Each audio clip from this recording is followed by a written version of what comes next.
Welcome to the Gould Collective, the podcast that offers you the top subject matter experts. Every episode, we bring you guests who will help you reach your next level as a business leader. I'm your host, Gould, and I'm the founder and creator of the Gould Collective podcast. Welcome.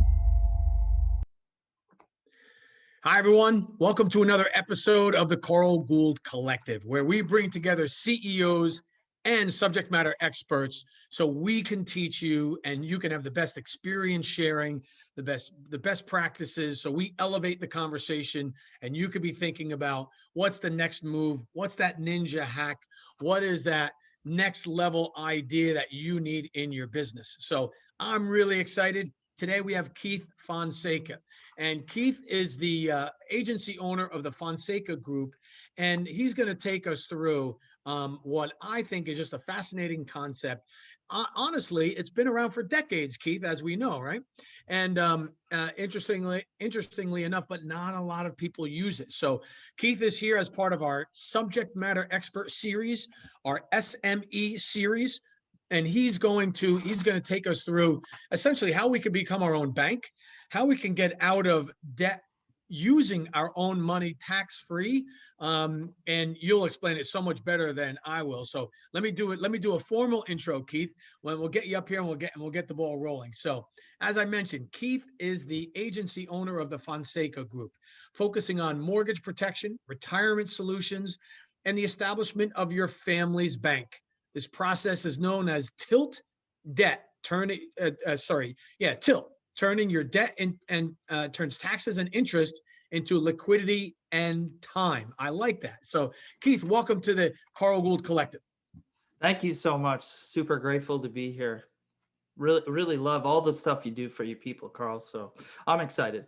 Oh, great. Well, and you're being modest because you're one of those great things we're about to do for everybody.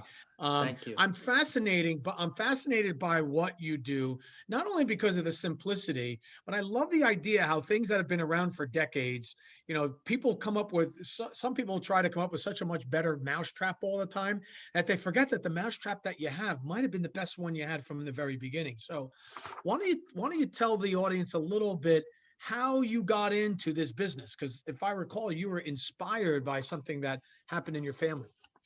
Yeah, I'm a educator by background. I worked in higher ed for about 17 years. And in 2016, my younger brother, Andrew, passed away suddenly, middle of the day, 41 years old. His kidney failed. Very tragic, very sudden. And at the time, didn't know if my parents were going to be able to stay in their home. He'd been hit by a drunk driver in '02. They'd mortgaged their home to pay his medical bills. The kind of story you hear all the time. And fortunately, he'd taken out some mortgage protection. He'd started to build himself a family bank. And as soon as I learned of all this, I kind of quit what I was doing, Carl, and decided to, honor his memory by getting on a mission to bring these, valuable opportunities, these ninja hacks, as you call them, that, they're just sitting out there and people are not using, and, bring them to other folks like my brother would have wanted. So, everything I do is in memory of him and, the spirit of helping people like he had. Sure. Family bank. Use the term family bank. Talk to me about that. What's a family bank?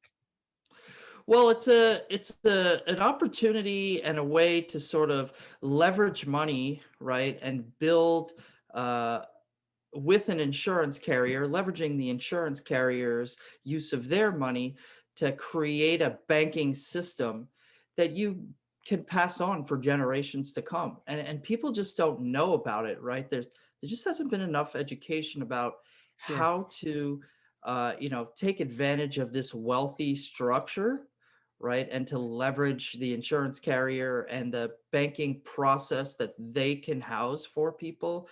But it's been out there for a long time, right? I want to put this out there right now. I mean, Walt Disney did this. Oh, is that right? That's right. Yeah, that's how he financed Disney World. No kidding. Oh, how about it? So is family bank a technical term like a family office, or is that more of a descriptive of the result of implementing this strategy? It's really more of a description, but when you start to get, a couple of layers deep into this, there are folks that create trusts and they, have it pass on through that trust to the next generation of their family. And then they'll, very practically name it after their family, like the Gotcha. Fonseca family bank. Yeah. So yeah, okay, okay. So it's more of a descriptor because I don't want people starting to Google family bank and say I can't find anything on it. What are we talking about? So it's more Right. of a descriptive term. I get that. So that's cool. So I know you also prepared some slides. So Mm. why don't you take us through as you're walking us through this? You've got some slides. So for those of you that are here with the on and watching the video version of this, you can follow through on the slides. For those of you that are listening to this on the audio version, make sure that you get your hands on this recording, and because Keith is going to take us through the tilt taxes and interest into liquidity and time. Now I know what you do at night. I like it. You spend your nights thinking of these great acronyms. I Right? listen, I love acronyms, and this is, kind of a digestible way for people to understand. Most Americans don't know that 26% of their income really comes into their use of their family's money, right? 40% of our money goes to taxes, 34% of our money goes to interest into the banks. So how are we going to be able to tilt that into your favor and start to draw those taxes and some of that interest you're paying to banks into your own family's wealth? So, let's get right Sure. into it. Look, what we're doing is transferring taxes and interest to yourself, right? What does that mean? Reducing the amount of taxes we pay through this process, reducing the amount of interest we pay through this process, so that money becomes part of our daily usage money, the family money. And you can start to act like a bank, right? You don't actually become a bank, but the function of a bank is to house money, lend it out, earn interest on those loans, and then recollect it, lend it out again, earn interest on those loans, and recollect it.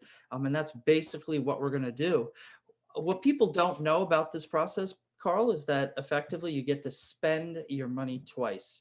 And people look at me and they go like, what does that mean? Right. So explain that because here I the people that are listening right now, they're like, okay, I get it. I get what you're saying. There's some benefits to this, but let's talk in concrete terms. So they walk out Mhm. of here knowing exactly what they're doing. So take us through it. Okay, so the first thing we're going to do is we're going to establish an account, right, with an insurance carrier. Basically, what starts out as a policy, and we're going to What kind of overfund. policy are we going to take out? Okay, so it's a whole life insurance policy, and most people, when they think of whole life, there's just some misnomers out there. Well, insurance carriers back in the 80s had to quickly catch up to the demand. They created these products that allow your whole life policy to have cash value available immediately, right? So when most people think of whole life, they think of, well, it's slow, there's an accumulation process, and I'm not going to have access to my money right away. Well, with today's whole life that has a little thing called flexible paid up additions allow you to have access to cash value right off the bat. So what you're doing is you're placing your premiums and you're overfunding that policy with the insurance carrier, thereby giving you cash value that you can borrow against right away. And suddenly you have control of cash flow, right? So is this an investment vehicle? Well, we try not to think about it that way, even though there's some investment growth that's attached to it. What really we're doing is we're recycling the money through the policy, and that's why you use it twice, right? You're parking it with the carrier, and now it's growing interest at a minimum of 4%. Why And the is it growing insurance, interest? Why is it growing interest? because the carrier is going to take your money and they're going to invest it. And Gotcha. in return, they're going to give you a contractual agreement that says a minimum of 4% is going to return to you within that account at the same time that we're funding life insurance, right? So to be very practical, there's also some ultimate benefits here, like the life insurance. But as we're funding the life insurance, we're also growing that cash value, compounded very quickly, and we can Gotcha. borrow By that well, cash for value it's compounding by 4%. minimum. So there Okay, are minimum. times when the insurance carrier, like one of the carriers I work with, has been paying out 6.2% now for 16 years straight. And that's a pretty decent return out in the market for safe money use, right? Right. This And is so where for those that are not familiar with the rule of 72, imagine for a moment you're getting 6%. You take 72 divided by 6, and your money will double every 12 years, right? yep, yep, 72 divided exactly. by the interest rate gives you the number of years it takes to double. And so now my money is growing basically in perpetuity.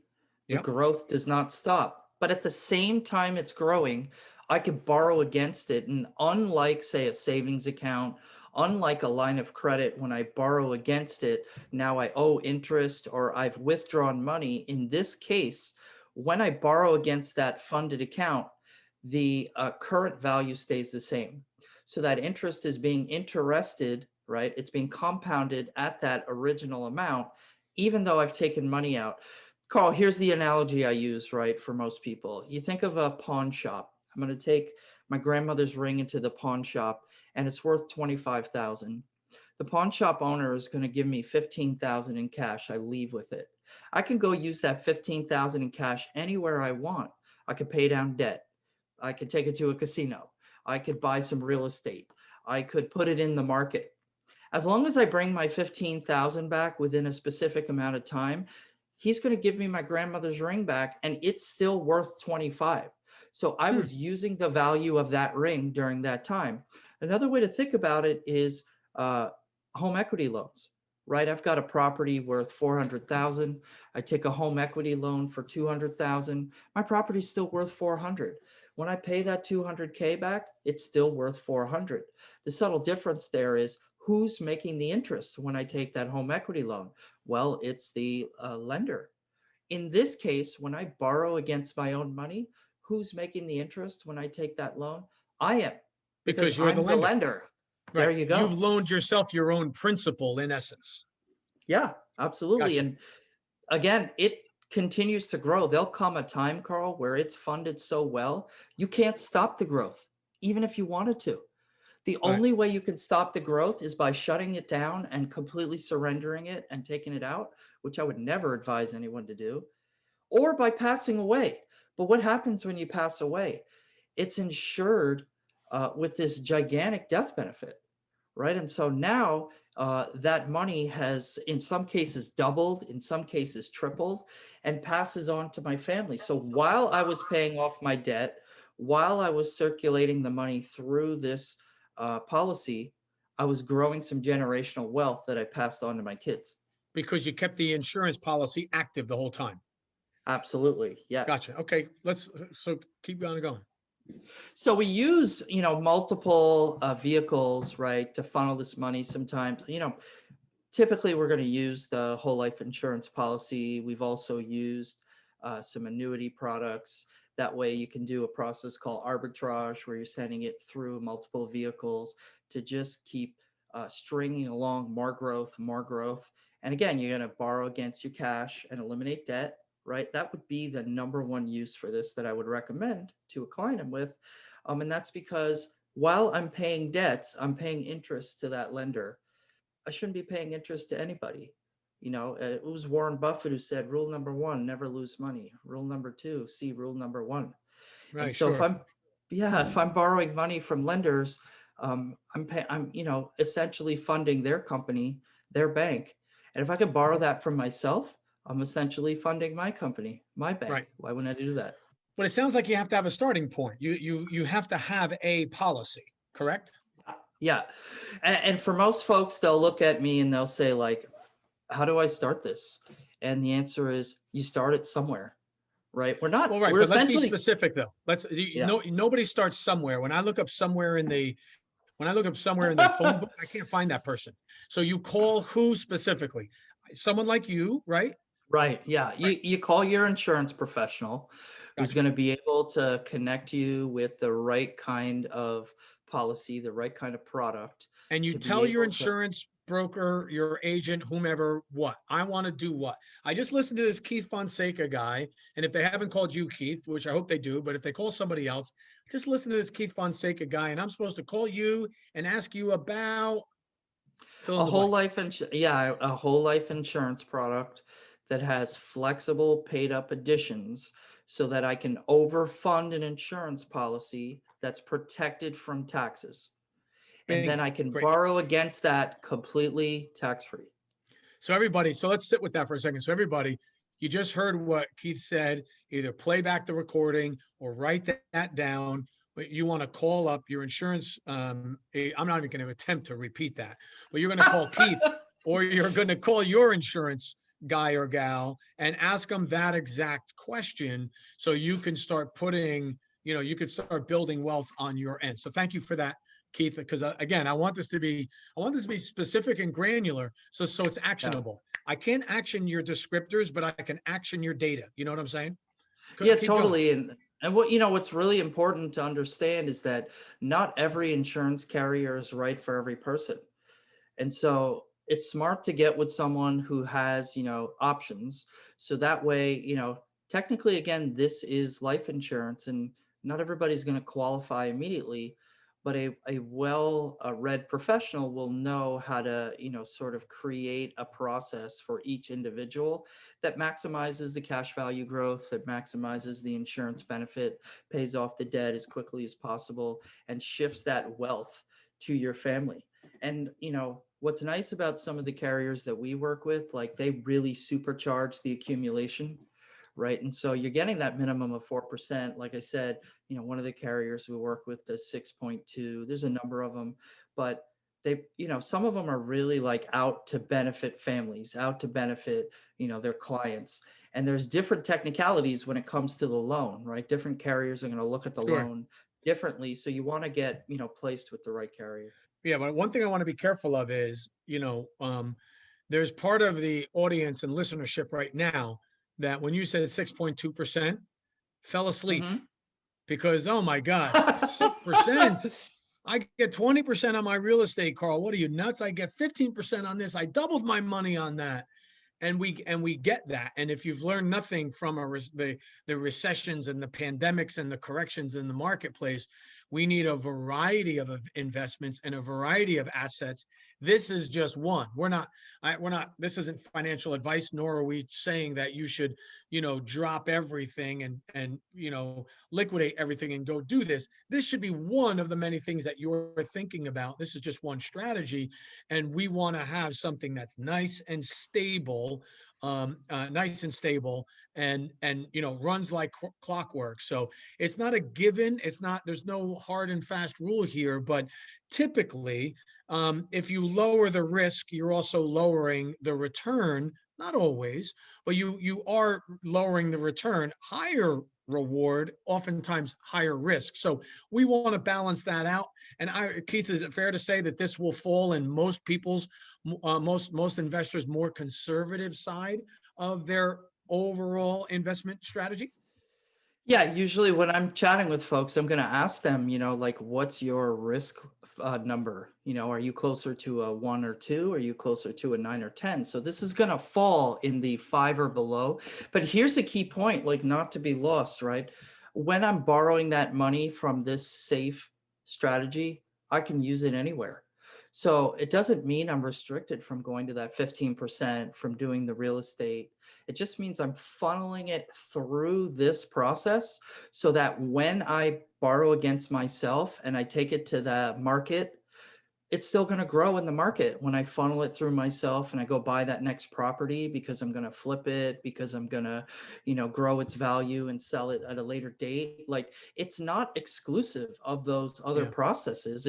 It's meant as an opportunity to grow it on multiple levels and reduce the tax outcomes, right? The tax effect of those investment strategies, which in this case, right? Again, I'm not a tax professional. I work with tax professionals, but ultimately when I have capital gains tax, some of that can be reduced by funneling it through this first. Gotcha. So there's also a tax benefit to that. Cool. But yeah, you want to check with your accountant to see how that specifically works for you, but you've seen this very, very clearly. All right, cool. Yeah. So I like that. So I take out my insurance policy and I can start borrowing against it. I can use that money for anything I want. Right? It's not required. There's no requirement or limitation on what I use it for. It's not like an SBA loan when you go to the Small Business Administration and you borrow $100,000 to buy a backhoe. You got to buy a backhoe. Yep. You're not taking the money for the backhoe and buying, a bulldozer. You're buying a backhoe because there's a requirement. This, you have the ability to borrow for whatever reason you want. I've had a number of folks come to me and say, like, my family's just tired. COVID's hit us hard. We've all been on top of each other. And I've said, well, you've got some money there. Like, can you travel? Can you get an RV? Can you be safe? Like, take a loan and use it for your family. That's what it's there for. Go on a mini trip or something. Buy that thing that you guys have wanted, and know that it's not going to start costing you interest in terms of credit. Right. It's going to help your family grow. And there's no credit check, right? That's like one of the biggest things that people ask me. Because you're Like, loaning to yourself. You're the bank. I think Yeah. you're going to approve your own loan. Gotcha. Yeah. Yeah. This is I your would hope chance to so. stick it to any banker who told you no, right? So, okay. Yeah, exactly. So we roll on with your slides. Okay. What else you got for us? Oops. So I just wanted to show two cases, right? And again, it could start anywhere for any person. It's really just doing what you're doing now subtly differently. Right here, we have a case of a family known as the Rinaldis.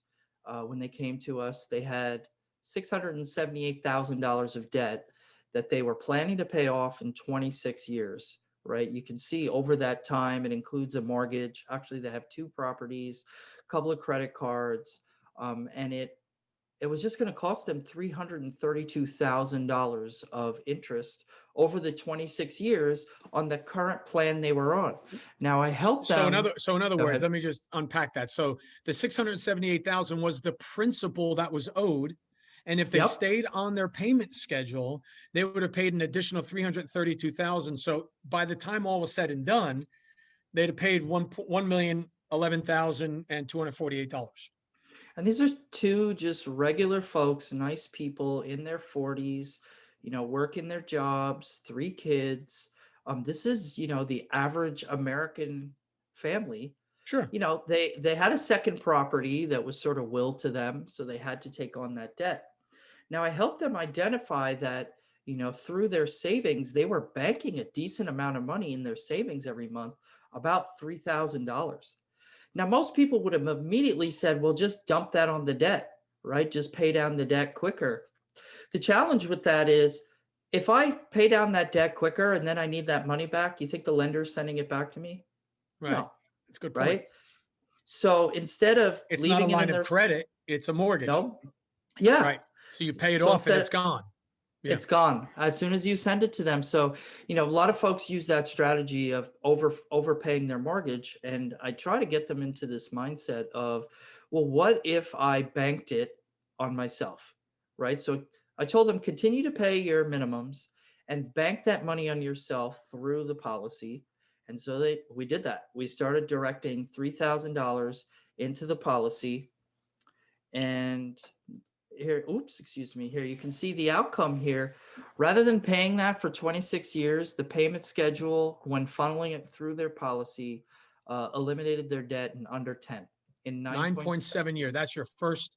That's that first bar graph on the left, right? So instead of 26 years, you're 9.7. Yeah, and overall, it's going to save them $161,000. And I asked them, what could you do with $161,000 of savings? And the look on their face was priceless, right? A lot of things they could do. So, here's the process, just to explain it, right? They're going to put $3,000 a month and park it with the carrier. They're going to continue to pay the minimums every month. You can see Citibank there, 120, Bank of America, 180, so on and so forth. On the left-hand side, there's a green column that says the number 2 next to Citibank. That's in month 2. We're going to take our first loan and we're going to wipe out the Citibank. Then we're going to take that 120 and add it to the 3,000. They were going to send that 120 to Citibank anyways. So now they've just transferred the debt service to themselves, but they're earning interest on that money. They're feeding the account. So we go along. Month 4 is Bank of America. Month 7 is PNC loan. And you can see as we get to in month 2, I'm paying off Citibank. Month 4, I'm paying off Bank of America. Month 7, PNC. Month 11 is Chase, right? Yep. And I'm wiping them total. I'm paying them off in total. Total. And the algorithm in our software calculates where you'll be on those days, so we can match up where the cash value will be against where your debt will be, so that you can take that exact loan on that day and pay off that exact amount. No different than if you were sending them a check for the 120 or their direct deposit. Now you'll direct deposit. You can see with Citibank, they'll direct deposit 2,867. We help them do the paperwork to get the loan, which takes 2 to 3 business days to get funded back into your checking account.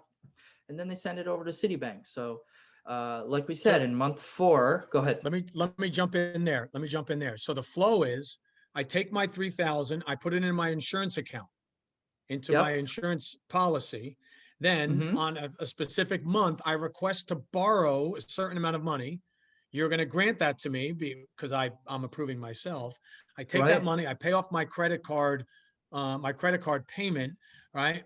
And then I just, at some point, the money I was going to send to Citibank anyway or wherever, I pay back into the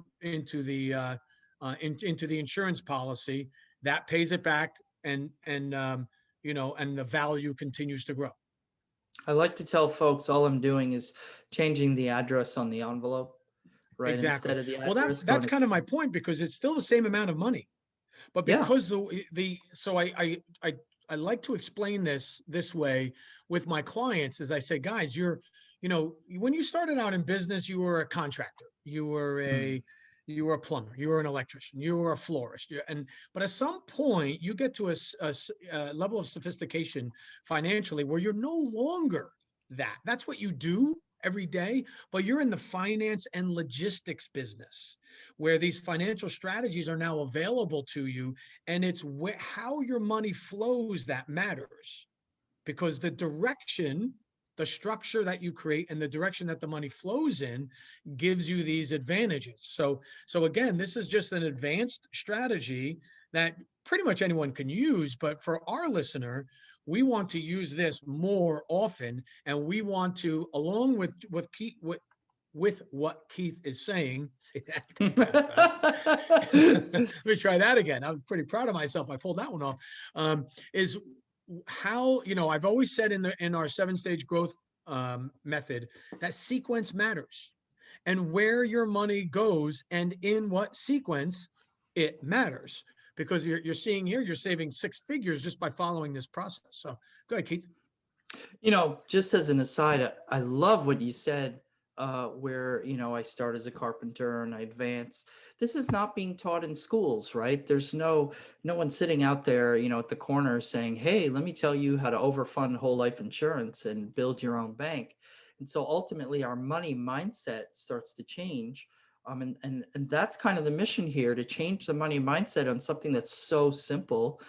And so, as we take in month 11, we're going to take another loan and wipe out Chase. So at that point, right, this family, when they came to me, they had no idea that 11 months after we started, all their consumer debt was gone.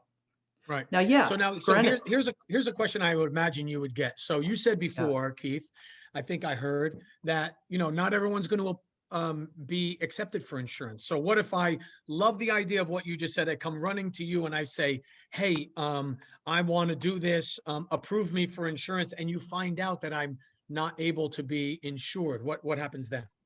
It's not restricted to just being you, right? It can be on your spouse. It can be on your kids who are over 18. Uh, Being able to start this policy is very wide open on who it has to be on. But as long as it can be on someone who can be insured, you can get it going immediately. Gotcha. So there are some options, even if I'm not the one being insured, a family member, because so this is still good for my family. Totally.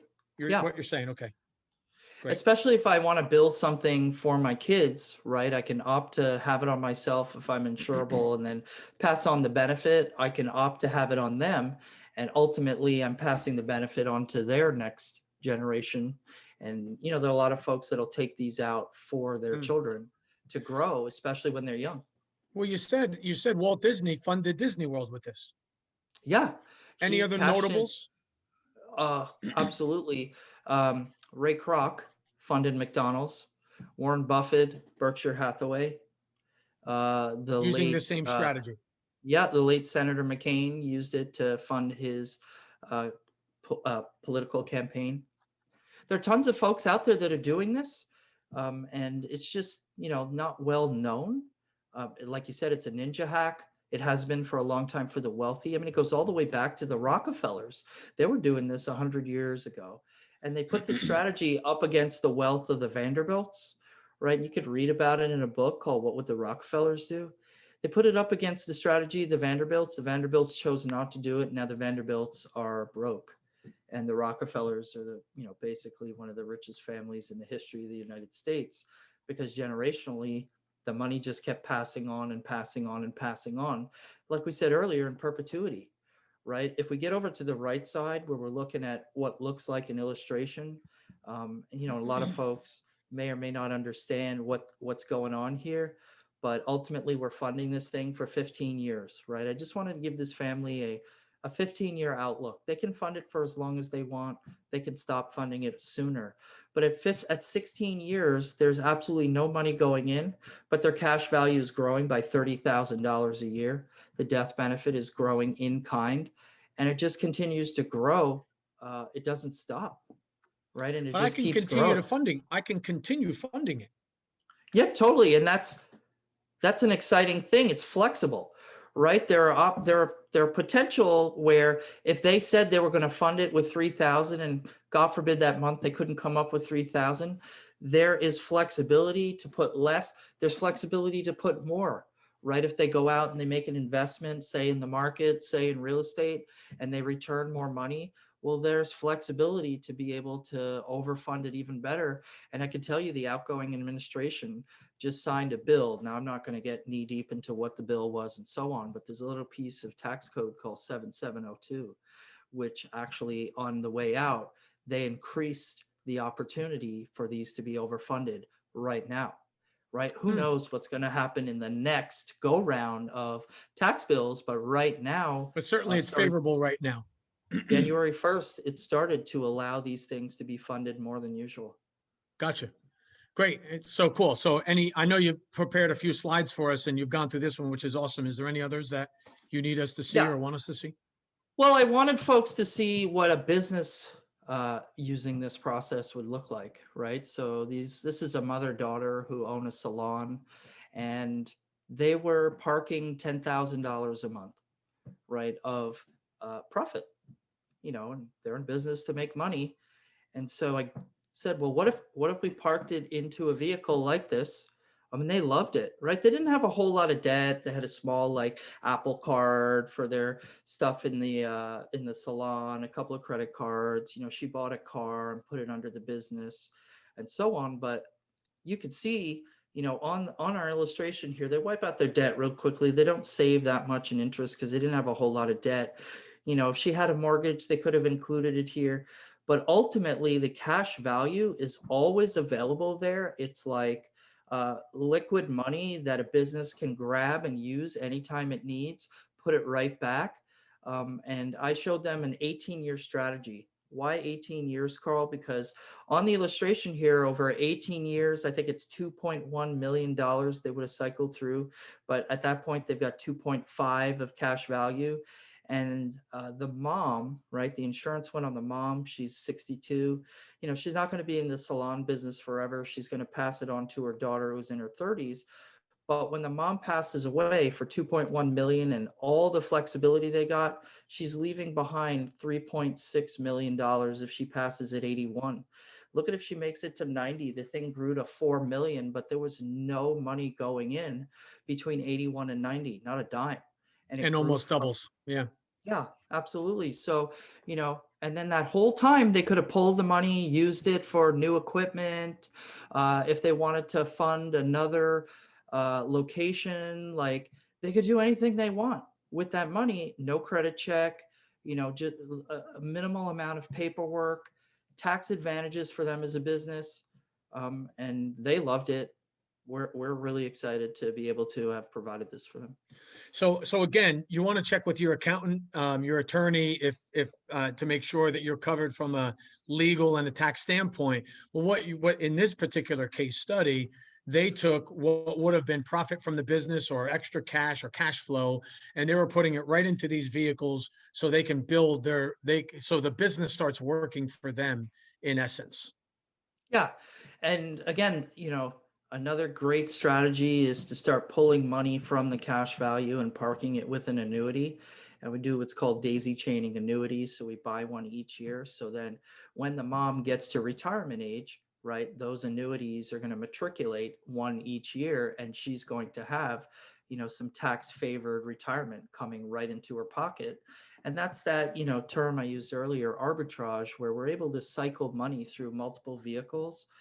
Usurp taxes. We don't avoid taxes completely. You got to pay your taxes, but being able to take advantage of that for the mom. And then again, she's still leaving it to her daughter and to her grandchildren. Awesome. There are a couple of things that we come up against that people are asking us about, right? Like, what does my financial advisor say about this? Typically, the financial advisor is going to say, don't do it. And that's because they don't make money from this, right? But they're also not an expert in this, right? Most folks haven't consulted an expert. And so we, want to partner with all of your financial people, right? And being able to give them this. That's an interesting point, Keith, because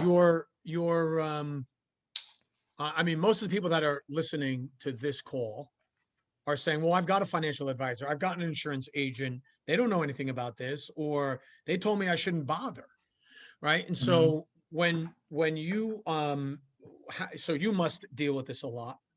How do you, when somebody calls you, do you meet with the prospective client and their financial advisor? Do you do it on your own? What's the typical scenario? We meet with the client and whoever they want to bring to the table, right? This should be, sort of like a meeting of the minds, right? Your board of directors are all coming to the same spot to collectively work to build something. Now, if I've read between the lines, though, while this product is not intended to replace other investments, nor is that what you're after, in some cases, it might actually be a better vehicle for somebody, or they might actually replace this with, they might use this to replace another vehicle. Listen, I mean, a lot of folks that are, near retirement and can't afford a market loss to their investment money, right?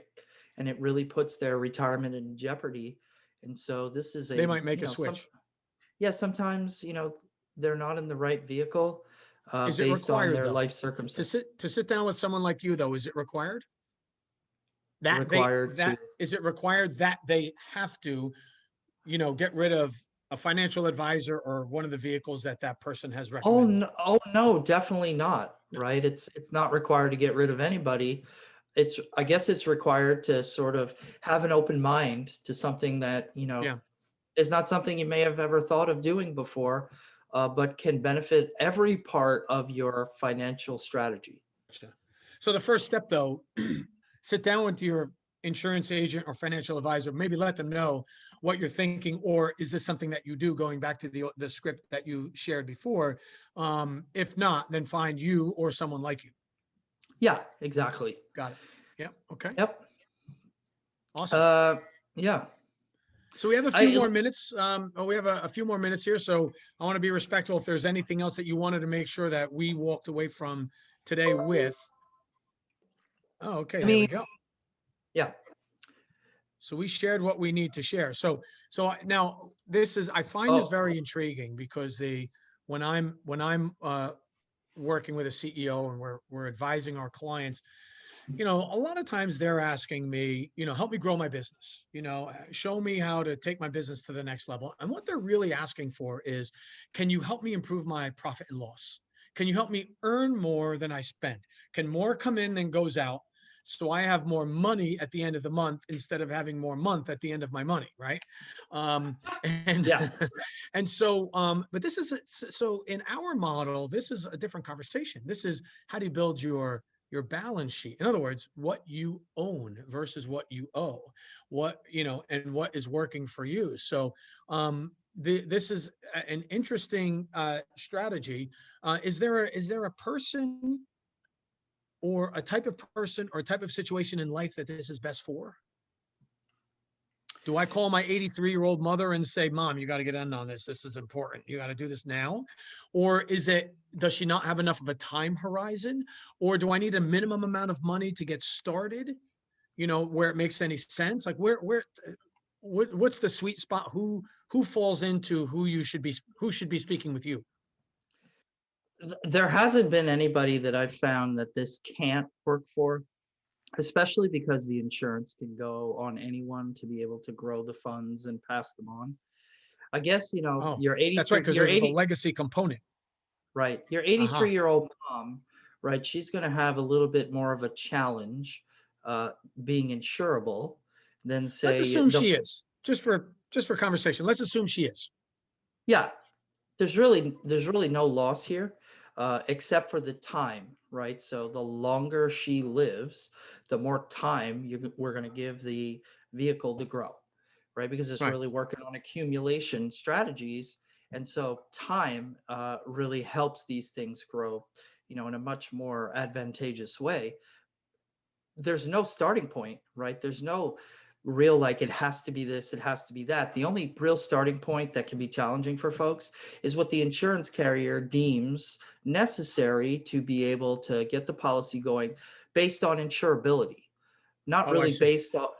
based on what I want to overfund or how I want to use the money. It's just Okay. really about insurability. But again, if I have family members that are healthy or younger and I want to be able to place this and make it work, I could do that. Forgive me, Carl. I don't know why my slideshow pulled down. There was a last slide. All right. There you go. Sorry about that, everyone. There you go. There you go. Great. Thank you for Yeah. that. Yeah. So I like this. So Keith, you explained a very complex topic, and it's confusing. I mean, I get my insurance policy. If I wasn't reading a book that month, now I've got one to read, and I Yeah. understand that, it's just a huge amount of content with a lot of stuff in there that, a lot of people don't understand, but you've done a really nice job of breaking it down. And so what one of the things that I'm taking away from this is that there is no best or worst scenario. There's positive benefits, even if, I'm in my 80s, assuming I'm insurable, there's things that I can pass along. However, the more time is on my side, the more we can build and make this a very robust, benefit for my family and wealth accumulation. So, I do like this. I think even though you've broken it down, some people may feel as though they were drinking through a fire hose. So Yeah. let me read it for those of you that were on the audio. Please contact Keith Fonseca of the Fonseca Group, and that's keith.fonseca@gmail.com. That's Keith, how you would normally spell Keith, Fonseca, FONSECA @gmail.com. And that's 732-207-0788. Make the call to him. Even if you're thinking of, speaking to your advisor about it, I'd highly recommend you speak to Keith. He can give you the lay of the land and what might make sense for you. And you can see how this would fit into your family's financial plan. If you are already doing this, kudos to you. Call Keith Absolutely. anyway to make sure that you're optimizing your plan. Since I met Keith, I have looked into this. So this is and have this in place. So I can tell you from personal experience, this is a game changer for you financially. And talk about peace of mind, especially in a pandemic. You always have options. And so good times or bad, that's always good to know. So Keith, thank you so much for coming on Yeah, the absolutely. Carl Gould Collective. This has been another episode. Keith was one of our subject matter experts. You might notice that I didn't ask him, how did he get here? What did he do in kindergarten? And not that we don't care, Keith, but when you're an SME on this show, we don't care. We wanted to get you right in, right. Hey, We we're here wanted you to to get make right those into the hacks. meat of it. You have a great message to share, and thank you for sharing it with our listeners. Thank you so much for having me. As I said, I'm on a mission to help people build their own bank, and we're going to do it, one family at a time. All right, folks, you heard it. Give Keith a call, and we'll catch up with you on the next episode. Thanks again, Carl.